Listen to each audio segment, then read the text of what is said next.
"Nurse, my father needs an immediate psychiatric evaluation," the receptionist announced across the crowded hospital waiting room, her voice carrying to 20 other families who turned to witness what appeared to be a necessary intervention with a confused elderly man. The nurse handed me a form to review. My signature was already on it, but I hadn't signed anything today. I'd been sitting quietly in the plastic chair for maybe 15 minutes, reviewing documents my son Marcus had insisted I sign today. Something about emergency mental health assessments and protective guardianship measures, documents that required immediate attention before my condition deteriorated further. Marcus stood beside the reception desk, speaking in measured tones to anyone who'd listen about his father's declining cognitive abilities and dangerous decision-making patterns that put both family and community at risk. "Dad's been acting erratically for months," Marcus explained to the gathering crowd, his voice carrying that patient tone people use when dealing with difficult relatives. "He can't handle basic legal documents anymore, gets confused about simple financial decisions, argues with everyone who tries to help him." The other families waiting for their own appointments nodded sympathetically, probably grateful they weren't dealing with similar family challenges yet. I stayed quiet, watched, listened. Some of you know exactly what this feels like. Sitting in a public place while your own family performs your destruction for strangers who assume you're too confused to understand what's happening to you. But Marcus didn't know who I was, and this evaluation wasn't what he thought it was, and that was just the opening move. Maybe I should have noticed the first red flag 3 weeks earlier, when Marcus started bringing his wife Jennifer to our family meetings about my retirement planning. Every conversation seemed to drift toward my supposed inability to handle complex legal matters independently. "Dad's been making questionable decisions about his estate," Marcus had mentioned during one gathering at my kitchen table. "Last week he couldn't remember which power of attorney documents he'd already signed. Yesterday he got confused about basic insurance beneficiary information." None of that was true. I'd been testing Marcus's willingness to fabricate evidence of my mental decline. The power of attorney confusion was his invention. The insurance discussion never happened.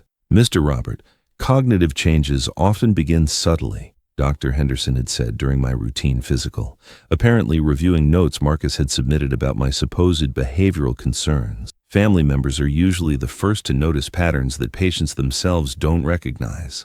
What Dr. Henderson didn't know was that Marcus had been systematically creating those incidents, rearranging my important documents, then claiming I'd misplaced them, moving my medication organizers, then suggesting I was forgetting to take prescriptions properly. Jennifer would nod seriously during these discussions, taking notes on her phone about my responses to questions, my reactions to suggestions, my apparent confusion about basic information I'd supposedly forgotten. People often reveal their true intentions when they think you're too confused to notice their systematic manipulation.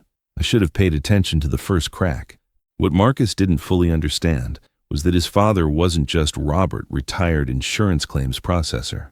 There were patterns here I'd seen before, in a different life. The conversation that should have warned me happened last week. I returned from my morning walk to find Marcus, Jennifer, and someone introduced as Dr. Patricia Williams, geriatric evaluation specialist, sitting in my living room. Official-looking assessment materials spread across my coffee table. "Dad, we need to discuss your mental capacity," Marcus had said, gesturing toward psychological testing forms arranged on my coffee table. Dr. Williams conducts evaluations that help families ensure elderly relatives receive appropriate care and supervision. Dr. Williams stepped forward with cognitive assessment tools. "Mr. Robert, these tests measure memory function, decision-making capacity, and general mental competency. The results help determine whether additional family oversight is necessary." I recognized several elements of their approach that suggested this wasn't a standard medical evaluation. The psychological testing methods seemed designed to produce predetermined results rather than assess actual cognitive function. "These assessments are necessarily comprehensive," Dr. Williams explained, presenting what appeared to be legitimate psychological instruments. "We need to establish baseline mental capacity before discussing legal arrangements for financial affairs." Something about their methodology felt rehearsed, artificial, professionally coordinated in ways that reminded me of procedures I'd encountered during certain aspects of my career. But the real warning came later that night. That evening, I discovered what Marcus and Jennifer had been planning. Documents they'd forgotten to remove from my kitchen table, forged psychiatric evaluations with my signature already practiced, guardianship applications with predetermined conclusions about my mental incompetence, legal paperwork establishing Marcus as my financial conservator. Marcus had been working systematically with Jennifer and Dr. Williams, building a comprehensive case for gaining legal control over my assets. My house worth $820,000 that I'd owned free and clear for 38 years, my retirement accounts, the investment portfolio I'd carefully built during 4 decades of steady employment. Their scheme extended beyond simple asset theft. Jennifer had been researching memory care facilities that specialized in housing elderly residents whose family members controlled their finances completely. Institutions designed to prevent residents from challenging financial decisions or contacting outside advocates. If you know, you know. This level of systematic planning doesn't happen overnight. Marcus had been building this conspiracy for months. The scope of betrayal was staggering, but Marcus had made one crucial miscalculation about his target. He had no idea how much I already knew. Marcus made his fatal error when he submitted psychiatric evaluation documents that contained procedural violations any experienced investigator would immediately recognize. The flawed paperwork exposed their entire criminal operation. These assessment forms violate standard evaluation protocols, I realized while examining their documentation. The psychological testing methods weren't approved for competency determinations. The scoring criteria contradicted established medical guidelines. But that wasn't the worst discovery. Hidden in Jennifer's notebook, I found the real scope of their planning. Total asset value approaches $1.4 million, she had calculated in detailed notes. Once conservatorship is established, we can liquidate property and initiate care facility placement while maintaining complete legal authority over all financial decisions. Below that, monthly care costs approximately $12,000. Asset liquidation will cover facility expenses while providing substantial surplus for debt elimination and investment opportunities. They had planned my entire destruction, down to the monthly cost of warehousing me. What Marcus didn't know was that I'd encountered these exact fraudulent techniques during my professional career. I recognized every violation because I had investigated similar cases involving systematic elder abuse through manipulated psychiatric evaluations. Dr. Williams's credentials contained significant irregularities, I discovered while researching her background. Her licensing information doesn't match state psychological board records. The evaluation authority, she claims, expired 18 months ago. The level of fraud was sophisticated but criminally careless. Marcus and Jennifer had created documentation that might deceive most families and medical professionals, but they'd made technical errors that someone with my background would spot immediately. The conservatorship application contains forged medical opinions and fabricated witness statements, I confirmed while analyzing their court submissions. The legal authority they're requesting exceeds normal guardianship boundaries established by state law. Marcus had attempted systematic elder abuse against someone whose career had been devoted to investigating exactly these criminal conspiracies. His financial desperation had blinded him to the most important detail about his target. That mistake would be the beginning of his downfall. I knew Marcus's scheme was finished when I contacted my longtime attorney, Patricia Chen, and Detective Williams from the Elder Abuse Division. The investigation expanded rapidly once I'd reported systematic financial exploitation involving fraudulent psychiatric evaluations. Robert, we've identified a comprehensive criminal conspiracy, Patricia explained during our confidential meeting. Fraudulent psychological assessments, forged conservatorship applications, systematic preparation for asset liquidation through manipulated legal proceedings. The evidence was overwhelming.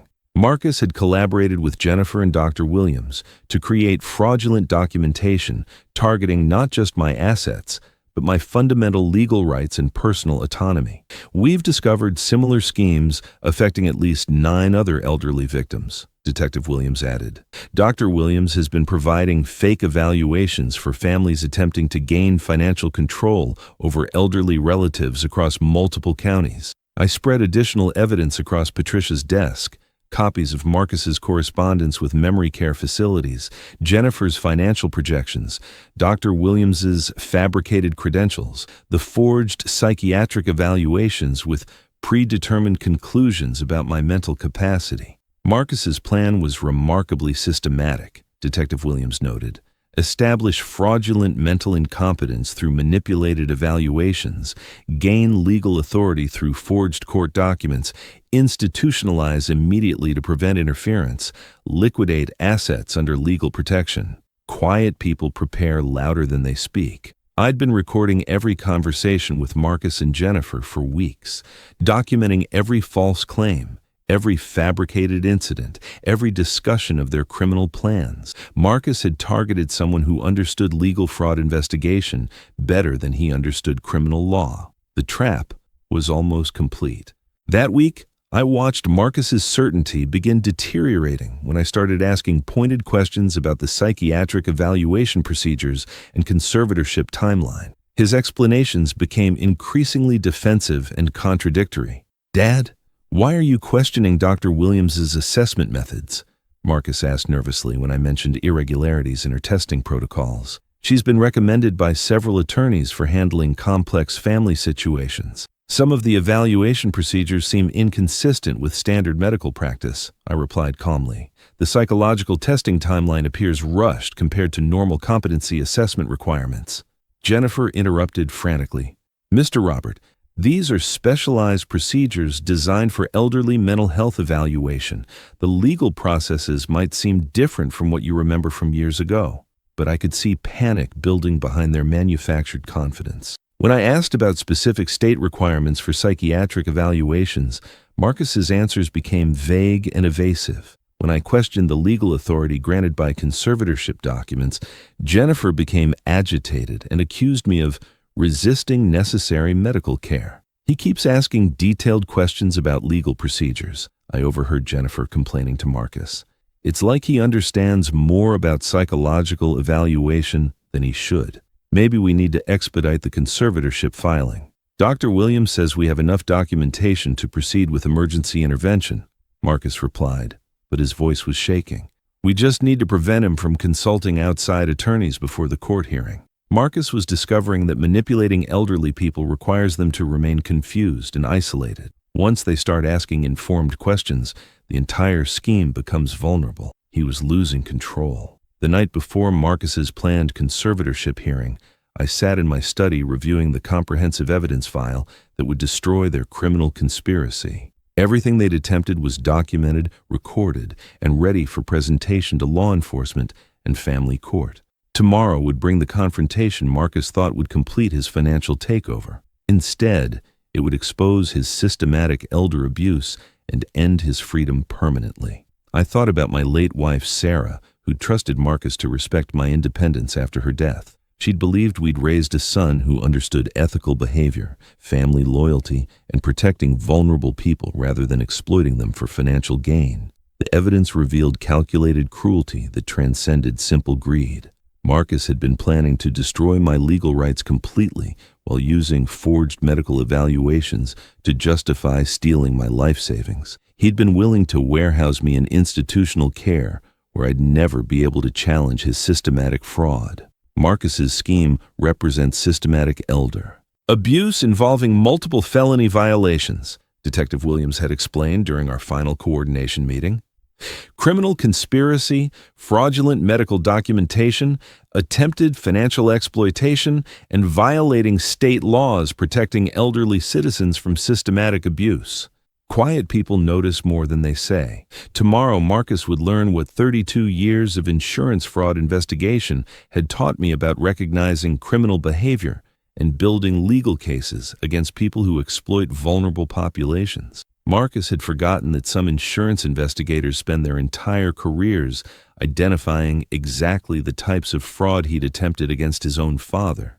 Tomorrow, everything would shift. The confrontation came quietly when Marcus, Jennifer, and Dr. Williams arrived for what they believed would be the final psychiatric evaluation. Their confidence was obvious as they entered my living room carrying forged medical documentation. "Dad, I'm grateful you've accepted the mental health support you need," Marcus began. settling into his chair while Jennifer organized their fraudulent assessment materials. Once Dr. Williams completes this evaluation, you won't need to worry about complex legal decisions anymore. The conservatorship arrangements we've prepared will ensure your financial affairs are managed professionally, Jennifer added, presenting documents for my signature that would complete their criminal legal takeover. I looked at them calmly from my armchair, the same chair where Sarah and I had planned our retirement during 43 years of marriage. Before we proceed with any evaluation, I said quietly, there's something important you've forgotten about your father. I reached into my desk drawer, pulled out a thick folder, placed it on the coffee table between us. Inside were copies of every forged document they'd created, every fraudulent evaluation, every illegal signature, audio recordings of their conversations, legal documentation proving Dr. Williams's credentials were fake. Marcus, I said, my voice barely above a whisper, you forgot what I used to do for a living. His face went white as he realized what the folder contained. Patricia entered through the front door then, followed by Detective Williams. But by that point, Marcus already understood the game was over. He finally understood who I really was. Justice came quietly when state prosecutors filed comprehensive charges against Marcus, Jennifer, and Dr. Williams. All three faced multiple felony counts related to systematic elder abuse conspiracy, including fraud, forgery, criminal impersonation, and violating state laws protecting elderly citizens from financial exploitation. The defendants are being charged with systematic elder financial abuse affecting 11 elderly victims across 3 counties, the prosecutor announced during their arraignment. They face 20 to 30 years in state prison. Dr. Williams's fraudulent psychiatric credentials were exposed publicly. Marcus's consulting business collapsed immediately. Jennifer's assets were frozen as part of the criminal restitution investigation. 6 months later, I established the Sarah Chen Foundation for Elder Legal Protection, training law enforcement and medical professionals to recognize fraudulent psychiatric evaluation schemes targeting elderly Americans. The foundation helped strengthen state protection laws and assisted dozens of families dealing with similar exploitation. The hardest part wasn't watching Marcus's criminal conviction.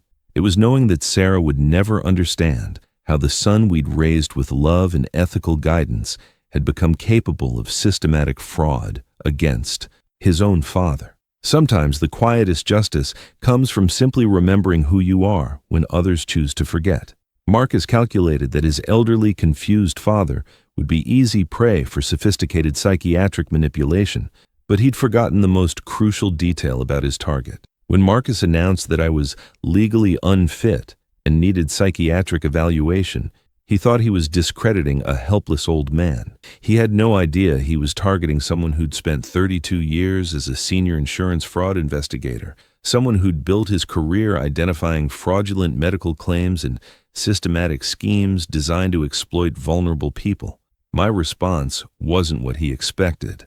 My response was justice served through proper legal channels, methodical investigation, and systematic prosecution. Justice stays silent, but some of us are older, and we're not blind.